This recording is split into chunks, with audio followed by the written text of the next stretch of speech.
Gutom na ako. Tulong! Oh, umiiyak ba ang baby? Paparating na si Lola, anak. Aray!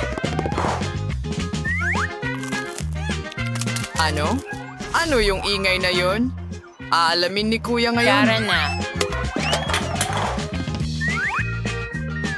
Sino ang sumisira sa katahimikan? Ayusin ng chef ang lahat. Anong nangyari? Bakit ka umiiyak? Gutom na ako. Malinaw, hamon sa pagluluto. Biro lang yan, hindi ba? Nabigla mo ako. Ano ang gusto mong lutuin ko? Waffles. Napakagandang pagpili. Pinapayagan ito ng chef. Madali lang Oh, yan. ayos. Magsisimula ako sa mga itlog. Tingnan mo kung paano ko gagawin ito. Ingat, baka mabasag mo lahat. Iyan ang gusto ko, Lola. At walang asukal. Pero kaunti lang. Naiintindihan ko isang kurot. Magaling. Naniniwala ka ba? Mas maraming asukal, mas malasa. At nandito ang harina. Oh, parang babaeng ako. Oh, nawala na. Salamat sa Diyos. Naku! Sige na, Apo. Dumihan mo ang buong mesa. Ito ay isang aksidente. Halika na. Ayos, may harina.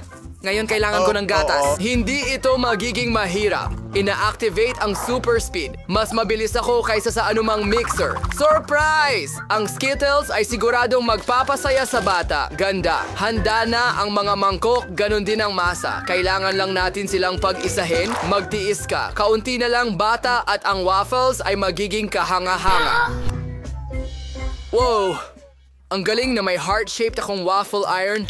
Maaari kang magbuhos ng iba't ibang kulay ng masa at magiging rainbow waffles ito. Isang saglit. Huray! Para itong bomba. Para sorpresahin ang bata, decorative ko ito ng chocolate sprinkles. Wow! Ako na sana ang kakain kung wala lang ang challenge. Anong ganda? Pagkatapos, lahat ng nangipin ay magiging berde. Sinisira ko ang tiyan at lasa ng waffles, kaya hindi ko ito idadagdag. Susubukan ng bata ang bersyon ko at hindi natitigil. Ang sikreto ni Lola ay maple syrup at, syempre, mantikilya. Ng mga waffles na high science man ay naman ang natural na pangkulay.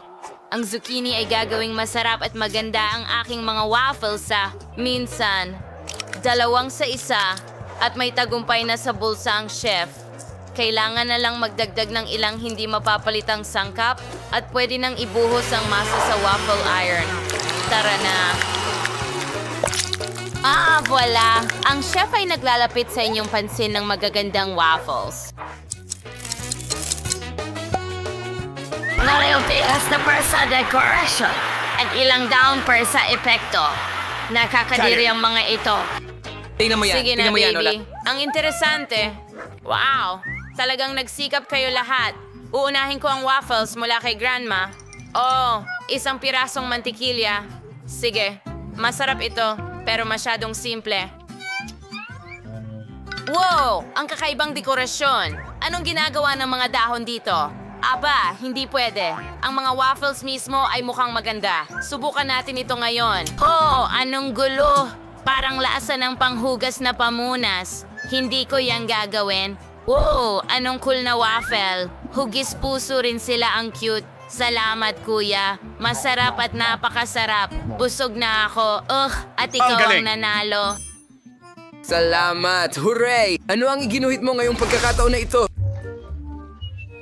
Makikita mo ngayon. Magluto ka ng french fries para sa akin. Madali. Magagawa ito. Uy, Lola, nagsimula ka na pala. Hindi ako natulog. Oh, naiintindihan ko. Langis ba ito? Super. San ba ito laging ibinubuhos? Tama, sa kawali. Sige, kailangan ko pa. Oh, mas mabuti iyon. Ngayon kailangan ko ng pakete ng french fries. Well, para sa baby. Kahit ano, di ba? Oh, hindi. Teka, sobra ang mantika diyan. Saan nanggagaling ang mga talsik? Oh, mga tao, tumigil, tumigil, tumigil. Sino ang nagluluto ng ganyan? Pasensya na, Lola. Mas kaunti ang langis na dapat idagdag kaysa sa iniisip mo. Manood at matuto, mahal. Sapat na iyan. Ngayon, pwede mong buksan ang kalan at ilagay ang mga patatas ng paunti-unti. Kahit na, tama ka, mas mabilis ito sa paraang ito. Ang pinakamahalaga ay hindi tumalsik ang langis. Masarap at malutong na patatas ay handa na. Ilalagay mo ito sa isang mangkok at magdagdag ng masarap na ketchup. Ano sa tingin mo, chef? Bravo, Lola! Kahit na mahina ang disenyo, sa hamon, kailangan mo ng imahinasyon. Hahatiin ko ang mga patatas sa mga bahagi at kukuha ng pinakapayat na hiwa ng bacon, iprito ng kaunti at ibalot ang mga patatas doon. Voila! Mas maganda. Tama ka tungkol sa sarsa. Mas gaganda ang pagkain at magbibigay ng alindog ang perehil. Napakatalino. Wow! Perpekto! Hindi ko alam paano magluto ng patatas. Anong dapat kong gawin? Alam ko na. Mabibigla ang sanggol. Pagkatapos ng lahat, bibigyan ko siya ng paborito kong marmalades. Parang french fries talaga ang itsura nila. Bon appetit, kapatid na babae. Dahil lahat ay nagdadagdag ng mas maraming sarsa, gagawin ko rin at magbubuhos ako ng strawberry syrup bilang kapalit. Kain kayo. Hooray! Ang ganda ng hitsura ng french fries. At ang bango! Tingnan natin kung ano ang inihanda ni Lola. Ang galing! Ang sarap! At anong klaseng obra maestra ito mula sa chef? Hindi ako kumakain ng parsley, pero ang sarsa ay napaka-appetizing. Masarap. Sulit subukan. Ay, hindi ko gusto ang bacon. Ew. Ano kaya ang ginawa ng kapatid ko? Wow! Marmalade ito. Gusto ko pa. Ang galing! Ibinibigay ko ulit ang panalo sa kapatid ko. Yay! Ang galing. Salamat, baby. Dalawa. Mas mabuti ito sa ganitong paraan. Salamat, Lola. At ngayon gusto ko ng mga rolyo. Naiintindihan kita. Nasa tamang lugar ka. Mga goodie. Anong klaseng rolls? Ang nori at isda ay hindi magkatugma. Kapag nasiyahan ng bata sa marmalades, ginagamit ko muli ang mga ito. Ang sarap talaga. Una, kailangan mong magbuhos ng cream at pagkatapos lagyan ng mga mata ng marmalade at syempre, magdagdag ng ilang marmalade bears. May astig ako. Ang galing. Wow. Ang natitira na lang ay ibuhos ito ng syrup. Panoorin kung paano magluto ang master. Masarap. Wow. Hindi nakakabusog ang marmalade lamang. Bukod pa rito, kinain na ito ng bata. Kung hihingi siya ng rolls, ibig sabihin gusto niya talaga ng rolls.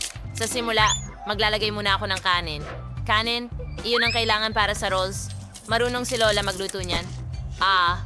Huwag kang tumingin dito. Ang pangalawang sangkap ay avocado. Maximum ng malulusog na taba. Minimum ng halos walang carbohydrates. Kaya rin ito ni Lola. Itong si Lola talaga. Tiyak hindi niya kayang hiwain ang salmon na kasing nipis ng isang profesional. Luto na ang kanin.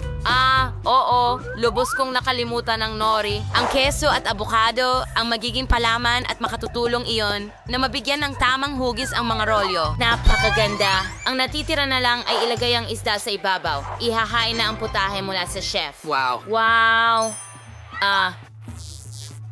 Hindi naman ako masyadong malayo sa chef, tama ba? Anong gagawin? May naisip ako. Kung kailangan mo ng bilog na hugis, maaari kang kumuha ng pipino, kumuha ng piraso mula sa palaman at lagyan ng keso sa loob. Magkakaroon ng mga rolyong estilo ng Lola. Handa na kami, baby. Tingnan natin. Hindi ito mukhang mga rolyo pero susubukan ko pa rin. Ayoko nito. Pasensya na, Lola. Hindi ko kinakain yan. At ang mga roll mula sa chef ay mukhang eksakto kung paano ko ito iginuhit. Tingnan mo sila. Wow, ang sarap. Ang sarap. Ano ito? Maanghang na wasabi. Sagipin mo ako. Ang ganda. Masarap ito. Napakaganda, bro. Ikaw ang pinakamahusay.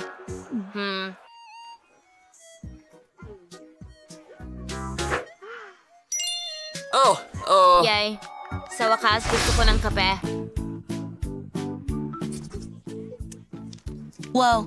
Gagawin ko ito sa loob ng 2 segundo. Sige. Okay, honey. Si Lola ay isang eksperto. Sige, kasunduan.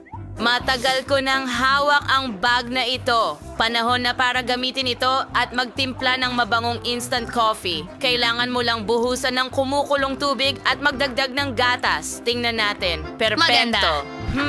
Uy! Oh, napakapait at mainit nito. Sigurado akong gusto ni baby ng malamig at matamis. Kukuha ako ng yelo at magdadagdag ng chocolate syrup at kasabay nito ay idedekorasyon ang tasa. Wow, astig! At ngayon gagamitin ko ang handang kape mula sa mga eksperto. Alam kong tiyak na masarap ito. Wow! Mahilig din ako sa cream. Kung gusto ko ito, magugustuhan din ito ng baby. Woohoo! Tadam! Astig! Budburan ko ng Oreo cookies sa ibabaw. Angas! Wow! Ano? Astig! Wow, Lola. Ano ang pinakikinggan mo, Apo? Tingnan mo ito, Lola! Yo. Sa totoo lang, may hamon tayo. Anong bango? Ang chef ay gumagamit lamang ng pinakamahusay na kape, mga butil. Una, kailangan mong gilingin ang mga ito at pagkatapos ay maaari mo nang ipagtimpla. Dapat maging tumpak ang lahat para lamang makamit ang perpektong lasa na nangangahulugan ng aking tagumpay. Sa tulong ng isang plus, maaari mong kontrolin ang dami ng gatas at sabay na paluin ito doon din. Anong klaseng mga teknolohiya? Ano? Madali lang.